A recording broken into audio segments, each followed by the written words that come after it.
In today's video, I'm going to teach you how to view your DoorDash credit balance. This is a handy skill for anyone who enjoys ordering food on DoorDash and wants to keep track of how much credit they have available. Whether you're using credits from promotional offers or gift cards, knowing your balance helps you budget your next meal delivery. So let's dive right in. First, you'll need to open up the DoorDash app on your mobile device. If you haven't downloaded the app yet, you can easily find it in the App Store for iOS devices or Google Play Store for Android devices. Once you have the app installed, tap on the DoorDash icon to open it up. If you're already logged into your account, you'll be taken straight to the home screen. Otherwise, just enter your login credentials to access your account. Once you're on the app's homepage, the next step is to locate the Account tab. You can find this in the bottom right corner of the screen. Tapping on the account icon will take you to a new screen where you can manage all your account settings and personal information.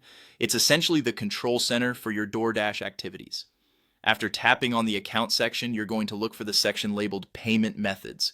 You'll find this option somewhere in the list of settings. The Payment Methods section is where DoorDash stores all your linked payment options, credit cards, debit cards, and of course, your DoorDash credits. So go ahead and tap on Payment Methods to proceed.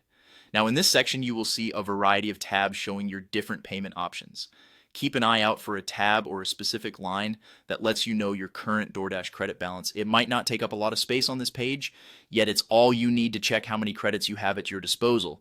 And there you have it. That's how you quickly and easily check your DoorDash credit balance. By following these straightforward steps, you can keep track of your credits and use them whenever you're placing an order. This way, you're always in the know and can make more informed decisions about your spending on food delivery. I hope you found this tutorial helpful. Don't forget to give this video a thumbs up and subscribe for more useful tutorials and tips for getting the most out of your favorite apps. Thanks for watching, and I'll see you in the next video.